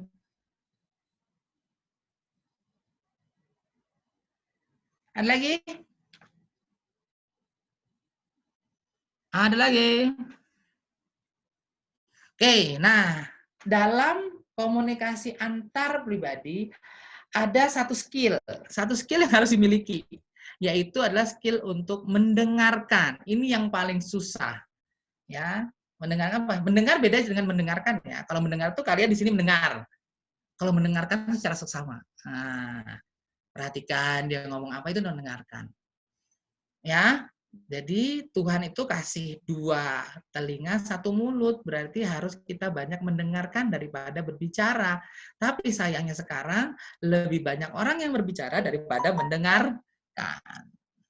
Ya, jadi jelas ya, sebetulnya Tuhan tuh udah kasih petunjuk gitu loh, petunjuk kepada semua umat manusia. Jadi sebenarnya tubuh kita itu representatifnya Tuhan gitu loh. Petunjuk-petunjuk Tuhan itu ada di tubuh kita. Kayak misalnya dikasih 2 telinga 1 mulut. Berarti apa? Lebih banyak mendengarkan daripada berbicara. Dikasih 2 tangan, lebih banyak bekerja, kan gitu. Kadang-kadang kita kurang mampu untuk memahami apa yang dimaksud Tuhan dari kondisi alam atau alam semesta yang ada di sekitar kita gitu loh. Ya nggak, kita susah untuk mendengarkan. Nah, salah satu kemampuan agar komunikasi menjadi efektif adalah mendengarkan. Ya, kenapa? Ketika orang lain ngomong, ya kita coba untuk mendengarkan. Baik-baik, apa sih yang dia maksud? Sehingga tujuan dari komunikasi tercapai. Next. Nah, mendengarkan secara efektif itu ditandai dengan yang pertama, berpartisipasi dan pasif. Maksudnya apa berpartisipasi dan pasif? Maksudnya, kalau pasif itu kita banyak mendengarkan. Oke, kita dengerin. Berpartisipasi, jangan cuma dengerin doang, tapi kasih feedback, kasih respon, ya. Oh gitu ya. Tapi jangan malah ngompor-ngomporin, ya, jangan ngompor-ngomporin. Kasih feedback, ya. Empati dan objektif. Ya, objektif itu berarti kalau dia salah ya juga ngomong, ya maaf, bertindaknya kurang bijaksana, bla bla bla bla bla. Nah, mungkin dia bersikap kayak gitu karena memang perilaku kamu yang kurang baik. Itu diomongin aja, tapi lihat dulu. Ya, orang curhat itu pengen cuma didengerin atau dikasih solusi. Kalau memang dia pengen dikasih solusi, boleh diomongin seperti itu. Tapi kalau cuma dia pengen didengerin, ya udah, kasih semangat aja. Tanpa menilai dan secara kritis. Maksudnya apa? Ya jangan kita malah memberikan penilaian, ya. Biarkan dia yang ngomong. Kita memberikan sesuatu itu secara objektif, jangan kita menilai. Ya nih gua lagi sebel sama pacar gua. Pacar gua tadi minta duit terus. Jangan kasih penilaian. Kalau penilaian itu gini, kan emang nggak bener tuh cowok lu tuh, pasti dia untuk jajanin cewek lain. Nah kayak gitu tuh namanya kasih penilaian, ya. Dan harusnya objektif. Oh gitu ya. Oh baiklah, makanya besok-besok kalau dia minta, ditanya dulu buat apa, ditarik tahu dulu buat apa. Itu dikasih sesuatu yang objektif. Jadi energinya pun positif yang masuk. Ya. Ada yang dangkal dan dalam. Ya. Orang cerita itu kadang-kadang ada yang cuma sekedar cerita, maka kita cukup dangkal-dangkal aja menanggapinya. Ada yang kita ceritanya sampai mendalam, ya kita juga ikut mendalam. Kita harus tahu orang tersebut maunya kayak gimana. Ya. Kemudian juga ada yang bisa mendengarkan secara aktif. Ya, aktif itu berarti kita juga mengkonfirmasi, kita juga ada interaktif lah. Jadi juga nggak cuma sekedar dengerin dia cerita, tapi kita juga aktif, ya. Dan memahami perasaan orang lain. Kalau lagi curhat, nangis karena pacarnya, terus dia ngomong gini, kan gue udah bilang. Nah, itu adalah killer words. Jadi kalau dalam komunikasi itu ada magic words dan killer words. Magic word itu, magic itu kata-kata yang bagus gitu loh. Terima kasih, maaf, minta tolong dong gitu, permisi, itu magic word. Assalamualaikum, itu magic word. Ya. Kalau pacaran, selamat pagi babes, itu magic word. Ya, karena kita langsung dapat positifnya. Energi itu positif. Jadi kita dalam berbicara itu kita saling bertukar energi. Gitu. Kita ngasihnya energinya positif, ya kita dapatnya positif lagi. Itu namanya magic word. Kata-kata yang membuat orang lain itu positif. Atau ada yang killer words. Killer words itu kata-kata yang akhirnya membuat lawan bicara kita ngedown. Kan udah gue bilang. Nah itu parah banget. Ya nggak? Terus apalagi killer word? Nah kan, nah itu juga killer words. Terus kalau cewek-cewek ngomong, ya udah, nah itu udah killer words. Ya hati-hati, penggunaan magic word dan killer word harus kita perhatikan. Ya. Kemudian juga kita menggali perasaan dia dan pemikiran dia kayak gimana gitu loh. Dan jangan lupa kasih umpan balik. Ya. Kalau temennya curhat sekarang, ya umpan baliknya sekarang juga. Jangan curhatnya sekarang, ngasih umpan baliknya besok gitu kan, itu repot juga. Curhatnya lewat chat, balasnya besok-besok, ya itu orang udah males curhat. Ya, jujur. Ya, kemudian kejujuran, ya jujur aja, katakan yang sebenarnya, nggak usah untuk menyenangkan dia kita bohong, itu nggak perlu. Ya, pantas nggak kita ngasih masukan atau solusi untuk dia pada waktu dia sedih, pada waktu dia seperti apa. Pantas nggak kita ngasih suatu solusi dalam situasi kondisi tertentu. Dan jelas, jangan ngambang-ngambang. Kalau ngasih solusi itu yang jelas, jangan ngambang, jangan absurd, jangan apa ya istilahnya, ngawang-ngawang tuh apa ya? Ya, jangan ngambang lah. Clear, ada yang mau ditanyakan? Saya nggak kecepatan kan? Enggak, Pak. Kardi? Enggak, Pak. Oke, ada lagi nggak mau ditanyakan? Nggak ada? Saya sampai jam berapa ya? Jam 9:10, Pak. Oke, 5 menit lagi. Next. Ini manajemen konflik. Sebetulnya pada waktu kalian belajar KSPK atau pengembangan kepribadian sebenarnya udah dijelaskan. Ya, mau nggak mau kita ketemu orang pasti ada konfliknya. Pasti. Orang tua kita aja pernah konflik sama kita, ya. Apalagi orang yang baru ketemu itu pasti ada konfliknya. Next.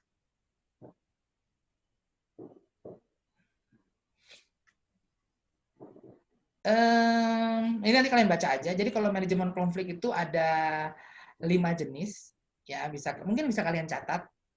Ada yang kita sebut sebagai I lose, you lose. Ya, itu kita sebut sebagai istilahnya avoidance. Oh, nggak usah dicatat, orang direkam juga kan. I lose, you lose, itu namanya avoidance.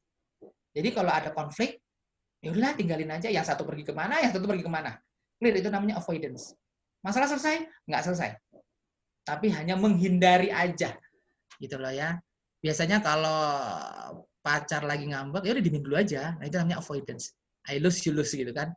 Saya kemana, dia kemana, udah diemin dulu aja. Nanti 3 hari kan juga udah baik lagi. Itu namanya I lose, you lose. Menghindari, avoidance. Atau I win, you lose. Gue harus menang. Itu namanya competition. Gue harus menang. Gimana caranya pun gue harus menang. Gitu loh. Ya biasanya terjadi dalam hubungan kerja nih. Saling bersaing, yang penting dia menang. Atau I lose, you win. Itu namanya akomodasi. Nggak apa-apa deh gue ngalah dulu. Nggak apa-apa gue kali ini ngalah. Yang penting hubungan kita langgeng. Yang penting hubungan kita jangka panjang. Itu namanya I lose, you win. Atau yang keempat, I win, you win. Itu namanya kolaborasi. Udahlah, kita dua-duanya menang. Yang paling bagus yang mana? Win-win, Pak. Hah? I win. I win, you win. Tapi I win, you win itu kondisinya luar biasa sulit. Contoh, di kelas ini itu ada, oke, nanti kalau udah kita lulus wisuda atau lulus yudisium, kita mau piknik nih. Sekelompok pengennya ke Bandung, sekelompok pengennya ke Bali. Ya. Kalau I win, you win. I win, you win dari Bandung, terus kita habis itu kita terbang ke Bali. Clear. Kondisinya susah banget. Biayanya besar banget. Maka harusnya yang mana? I lose, you win, Pak. Udah kita ngalah, enak aja kita ngalah, ya nggak? Bisa jadi. Egonya manusia kan kadang-kadang nggak mau ngalah, ya nggak? Ya nggak? Belum tentu mau ngalah. Ya udahlah kita sepakat ke Bali aja. Enak aja ke Bali, emang duit kita cukup, ya nggak? Udah kita ke Bandung, ya mau ngapain di Bandung? Orang gitu-gitu doang, ya nggak? Clear. Harus yang mana? Adam, yang mana Adam?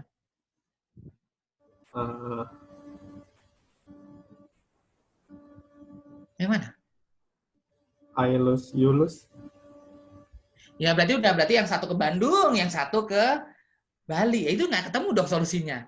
Orang kita kan tujuannya makrab gitu kan, biar saling akrab, biar nanti kalau sudah kerja di tempat masing-masing saling mengenang kan gitu. Lah kalau I lose, you lose, yang satu ke Bandung, yang satu ke Bali ya nggak jadi dong, tujuannya nggak tercapai. Yang mana? Ada satu lagi ya, namanya I win some, you win some. Namanya kompromi. I win some, you win some. Oke, ke Bandung mau ngapain sih? Gitu kan. Ya lumayan lah wisata kuliner, shopping-shopping, ya kan. Nah, yang satu saya tanya, ke Bali mau ngapain? Ya ke Bali kan pengen lihat pantai. Ya ke Bali kan pengen lihat pantai gitu kan. Oke, I win some, you win some. Kita turunkan standar kita masing-masing. Yang ke Bandung kita turunkan standarnya, yang ke Bali kita turunkan standarnya. Kita nggak dapat dua-duanya, tapi kita puas dulunya. Oke, kita tengah-tengah aja. Kita pergi ke Jogja. Clear. Itu namanya I win some, you win some. Namanya kompromi. Ya, nggak dapat. Ya, dapat Bandungnya, belanjanya dapat di Jogja. Pantainya ya dapat di Jogja. Di pantai kan juga ada Jogja. Clear, tengah-tengah. Itu namanya I win some, you win some. Dalam manajemen konflik yang diutamakan harusnya I win you win, tapi itu kondisinya sangat susah. Karena biayanya sangat besar, tenaganya juga sangat besar, maka diharapkan bisa I win some, you win some. Kita ambil tengah-tengah. Standarnya kita turunkan. Jelas ya? Oke, yang nanti itu dibaca aja. Ya, di sini ada macam-macam tadi baca aja nih kok. Ada manajemen konflik yang tidak produktif, ada yang produktif. Ini biasanya digunakan dalam dunia kerja. Manajemen konflik yang tidak produktif itu adalah manajemen konflik yang ternyata konfliknya masuk ke ranah pribadi. Kayak misalnya di kantor ada perlombaan antar bidang, di mana bidang yang bisa menjual produk lebih banyak akan dapat hadiah. Clear, itu adalah harusnya produktif, karena setiap bidang akan berlomba-lomba untuk apa? Untuk menjual produk yang paling banyak. Oh, itu perusahaan untung sekali gitu kan, karena mereka berlomba-lomba. Tapi di satu sisi yang tidak produktif adalah ketika yang tadinya cuma berlomba karena berlomba-lomba untuk menjual paling banyak, akhirnya itu ranah pribadi gitu loh. Ketemu di luar, ketemu di mall, cuek-cuekan, ya enggak? Malah fitnah, malah menjelek-jelekin orang lain. Nah, itu yang namanya tidak produktif. Kenapa? Akhirnya keguyuban keakraban di dalam kantor akhirnya tidak bisa tercapai. Inbound-nya nggak tercapai, ya. Bonding-nya nggak tercapai. Next. Ini ada berkelahi secara sportif, bertengkar secara aktif, itu nanti kalian baca aja. Maksudnya berkelahi dan bertengkar itu adalah ya boleh berdebat. Berdebat itu boleh. Asalkan berdebatnya secara sehat. Berdasarkan data dan fakta, saling menghormati, tidak menyerang hal-hal pribadi, ya nggak? Saya sedih rasanya ketika saya lihat ILC, Indonesian Lawyers Club itu, banyak tokoh-tokoh Indonesia yang di situ ketika berdebat nyerangnya pribadi. Nggak usah kita bicara ILC, kampanye partai, kampanye kemarin pemilihan presiden, pemilihan gubernur, banyak sekali menyerangnya pribadi. Menyerang pribadi apa? Wis, Bapak ini turunan Cina loh. Nah, itu udah menyerang pribadi. Dia emang agamanya Islam. Nah, itu udah nyerang pribadi saya. Itu yang nggak boleh. Ya, serangnya visi misinya dong. Ya nggak? Serangnya visi misinya dong. Visi misinya apa? Cocok nggak buat Indonesia? Cocok nggak buat 5 tahun ke depan Jakarta? Kan gitu. Jangan menyerang masalah pribadi. Ya. Oke, jadi ya bertengkarnya ya boleh secara positif aja. Dan bertengkar di kantor itu hanya terjadi di kantor atau dalam ruang rapat. Keluar ruang rapat ya silahkan rangkul-rangkulan lagi. Jangan di sini berantem otot-ototan sampai luar masih jutek-jutekan. Nah, itu nggak boleh. Ya udah, selesaikan di sini. Selesaikan di ruang rapat, clear. Mau di dalam rapat sampai ototnya keluar, monggo silahkan. Tapi begitu keluar, ya udah baik-baik lagi. Next. Oke. Terima kasih. Sampai ketemu lagi minggu depan. Hari apa kita? Rabu ya? Rabu, Pak. Selasa atau Rabu? Oke, sampai ketemu lagi minggu depan. Tolong kalau saya ngechat di grup, paling nggak ada yang balas. Karena itu kita belajar komunikasi loh. Ya nggak? Kita belajar komunikasi. Maksudnya belajar komunikasi kayak gitu. Apalagi udah tingkat 3 nih. Udah tingkat 3 harusnya udah lebih dewasa lagi. Ya, harus tahu bagaimana bersikap dan berperilaku. Ya, karena kalian akan masuk ke dalam dunia kerja. Ya, kalau dunia kerja udah nggak ada yang ngingetin kayak gini lagi nih. Tiba-tiba langsung dimustasi aja. Tiba-tiba bosnya langsung marah aja kan gitu. Mumpung masih di sini saya ingatkan. Oke, sampai ketemu lagi minggu depan. Terima kasih banyak. Ya, sehat selalu untuk kalian. Tuhan memberkati. Wabillahi taufiq wa hidayah. Wassalamualaikum warahmatullahi wabarakatuh. Salam, Om Budaya, salam kebajikan. Ayo. Dadah. Terima kasih banyak, Pak.